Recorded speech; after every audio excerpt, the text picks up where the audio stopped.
Hello students, तो आज हम आ रहे हैं अपने लेसन 2 जीके का लेसन 2 विथ इंडिया व मदरलैंड फ्रॉम हिस्ट्री। क्योंकि देखिए इस टेक्स्ट बुक में हमारे इंडिया व मदरलैंड में पूरे 13 पार्ट्स है, जिसमें से फर्स्ट पार्ट हमने लास्ट वीडियो में कंप्लीट किया था, दैट इज़ हैंडलिंग फ्लैग्स। और आई होप सो कि आप सभी को फ्लैग के पार्ट्स के नेम्स जो है बहुत अच्छे से याद हो गए होंगे। तो to go to the revision, first is toggle, hoist side, then stirrup, this is stirrup, halyard, cleat, flagpole और फ्लैगमास्ट। नाउ इस बार का हमारा सेकेंड लेसन इंडिया व मदरलैंड फ्रॉम हिस्ट्री। अब हम हिस्ट्री से कुछ क्वेश्चन आंसर्स करने वाले हैं। Okay, now next one is so इसके क्वेश्चन आंसर्स हम कर रहे हैं, ध्यान से सुनना और ध्यान से करना। बॉर्न इन 1469, इसकी कुछ क्लूज आपको नीचे दिए गए हैं विद पिक्चर्स, अच्छे से देख के अच्छे से करना।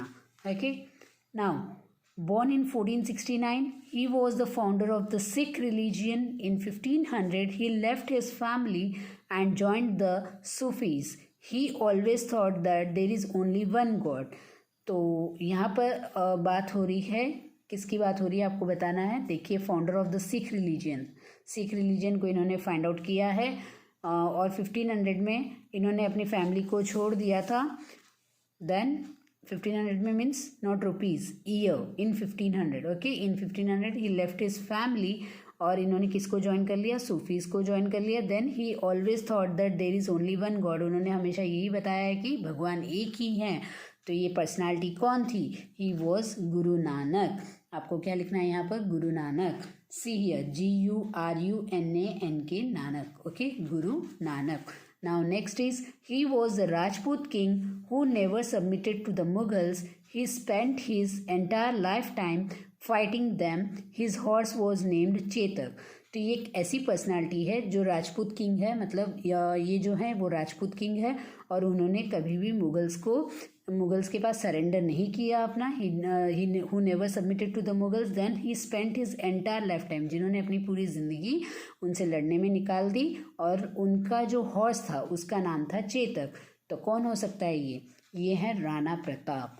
ओके, यहाँ पर आपका ये रहा Rana Pratap. Next is, he was the first Indian to win the Nobel Prize for Literature for his book Gitanjali in 1913. Again, this is the year. Okay, our national anthem Jana Gana Mana was composed by him. तो ये जो personality है, इन्होंने हमारा national anthem लिखा है। National anthem और national song सबको डिफरेंस पता है।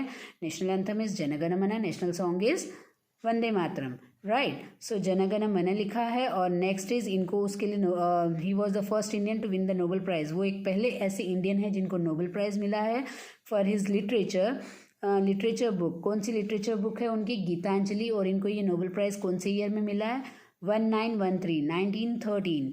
और इन्होंने हमारे नेशनल एंथम को लिखा है, कंपोज किया है, दैट इज जन गण मन। तो कौन है ये, Rabindranath Tagore. Yes, Rabindranath Tagore. Then fourth question, one of the greatest Mughals who became an emperor at a very young age, he founded a new religion called Din-i-Ilahi. Okay, तो ये मुगल्स के एम्प्रर बने बहुत ही छोटी एज में और ही फाउंडेड अ न्यू रिलीजन, इन्होंने एक न्यू रिलीजन को फाइंड आउट किया जिसका नाम था दिन इलाही बोलो या दिन आई इलाही बोलो। तो ये हैं हमारे Akbar. Okay, the next is fifth question, he was the most famous disciple. इसको डिस्काइपल मत पढ़ना, ये डिसाइपल होता है। He was the most famous disciple of Ramakrishna Paramhansa and was the founder of the Ramakrishna mission.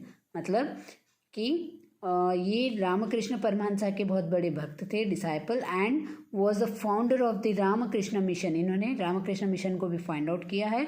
His speech at the Chicago conference of world religions in 1893 made the westerners realise the greatness of Hinduism. मतलब इन्होंने Chicago में एक speech दी थी जो westerners को ये realise करवाती है कि how we Hindus are great, हम कितने ग्रेट हैं।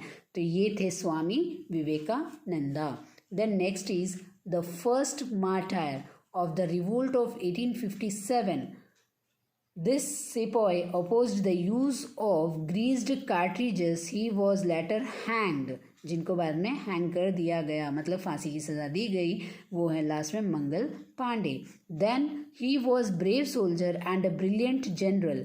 He was the last Indian ruler who could have prevented the British from establishing an empire in India. He was well known as the Tiger of Mysore. मतलब जैसे कि the iron man है, same वैसे ही the tiger of Mysore है, वो है टीपू सुल्तान. तो इन्होंने ब्रिटिशर्स को रोका कि वो अपनी एम्पायर हमारे इंडिया में ना कर बनाए. नेक्स्ट इज, ये हमारे इंडिया के लास्ट इंडियन रूलर थे, तो वो थे टीपू सुल्तान, और इनको द टाइगर ऑफ मैसूर के नाम से भी बोला जाता है. Then next is known as the nightingale of India. Nightingale of India कौन है, ये तो सभी को पता है. So this brave freedom fighter was the first women governor of an Indian state.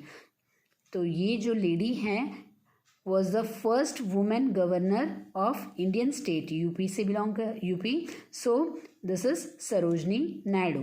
तो एक बार फटाफट अपने ये जो आपको क्लू बॉक्स दिया है इसमें से देख लो, कोई नेम तो नहीं बचा है किसी का.